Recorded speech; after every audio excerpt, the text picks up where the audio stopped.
السلام علیکم ورحمۃ اللہ وبرکاتہ۔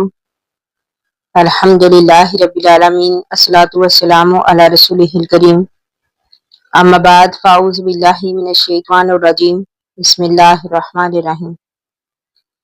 تو معزز سامعات، آج ہم انشاءاللہ پڑھیں گے سورۃ البقرہ کی آیت نمبر 272 سے۔ اللہ سبحانہ و تعالیٰ سے دعا کہ اللہ تعالیٰ ہمیں اس قرآن کو پڑھنے، سمجھنے اور اس پر عمل کرنے کی توفیق دے، آمین ثم آمین۔ ہم انشاءاللہ ہر لفظ کا ترجمہ، تفسیر کریں گے انشاءاللہ مکمل گرامر کے ساتھ، مکمل تفسیر کے ساتھ۔ تو اللہ سبحانہ و تعالیٰ فرماتے ہیں، لیسا علیک ہداہم ولکن اللہ یہدی من یشاء۔ لیسا نہیں ہے علیک اے نبی آپ پر، ہداہم لوگوں کو ہدایت دینا، ولیکن اللہ لیکن اللہ تعالیٰ یہدی ہدایت دیتا ہے، من یشاء جسے چاہتا ہے۔ اللہ سبحانہ و تعالیٰ نے فرمایا کہ نبی صلی اللہ علیہ وآلہ وسلم لوگوں کو ہدایت دینا آپ کی ذمہ داری نہیں، بلکہ اللہ تعالیٰ جسے چاہتا ہے ہدایت دیتا ہے۔ وما تنفقوا جو بھی تم خرچ کرو، من خیرین مال سے، فلی انفسکم پس اس کا فائدہ تمہارے نفسوں کے لیے ہے، یعنی تم اپنے مال میں سے جو بھی خرچ کرو وہ تمہارے اپنے فائدے کے لیے ہے۔ وما تنفقون اور نہیں تم خرچ کرتے، الا مگر ابتغاء تلاش کرنے کے لیے، وجہ اللہ اللہ کی رضامندی۔ پھر اللہ تعالیٰ نے فرمایا کہ جو بھی مال تم اللہ کی رضا کے لیے خرچ کرتے ہو، وما تنفقوا جو بھی تم خرچ کرتے ہو، من خیرین مال سے، یوفا علیکم پورا اجر دے گا اس کا اللہ تعالیٰ تم کو۔ اللہ تعالیٰ نے فرمایا کہ تم جو کچھ خرچ کرتے ہو وہ اللہ کی رضا حاصل کرنے کے لیے ہی کرتے ہو، اور جو بھی تم خرچ کرتے ہو اللہ تعالیٰ اس کا پورا پورا صلہ تمہیں دے گا، وَأَنْتُمْ اور تم پر لا تظلمون نہیں ظلم کیا جائے گا۔ اب تفسیری روایات میں اس کا شان نزول یہ آتا ہے کہ مسلمان اپنے مشرک رشتہ داروں کی مدد کرنا جائز نہیں سمجھتے تھے، اور وہ چاہتے تھے کہ وہ مسلمان ہو جائیں، تو اللہ تعالیٰ نے فرمایا کہ ہدایت کے راستے پر لگا دینا یہ صرف اللہ کے اختیار میں ہے۔ دوسری بات یہ کہ تم اللہ کی رضا کے لیے جو بھی خرچ کرو گے اس کا پورا پورا اجر تمہیں ملے گا، جس سے یہ معلوم ہوا کہ غیر مسلم رشتہ دار کے ساتھ بھی صلہ رحمی کرنا باعث اجر ہے۔ البتہ زکوٰۃ یعنی دیگر صدقات واجبہ جو ہے وہ صرف مسلمانوں کا حق ہے، یہ کسی غیر مسلم کو نہیں دیے جا سکتے۔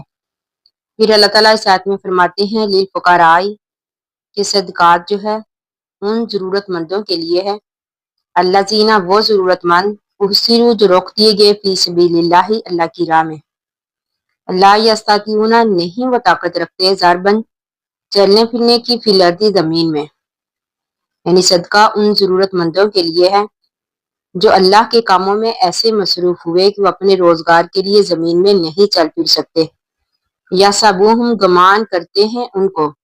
اب یہاں پر ہم کی ضمیر جو ہے فقراء کی طرف جاتی ہے، یعنی گمان کرتے ہیں ان کو، الجاہل انجان لوگ، ندان ناواقف لوگ، اغنیا غنی، من التعفف سوال نہ کرنے کی وجہ سے۔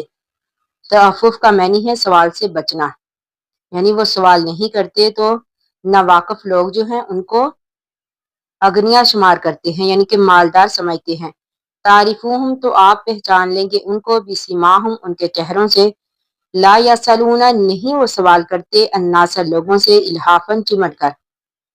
پھر اللہ تعالیٰ نے فرمایا کہ تم ان کو ان کے چہروں سے پہچان لوگے کہ وہ لوگوں سے چمٹ کر سوال نہیں کرتے، یعنی الحافاً کا مطلب ہے چمٹ کر سوال کرنا، یعنی وہ سوال سے گریز کرتے ہیں، وہ سوال نہیں کرتے۔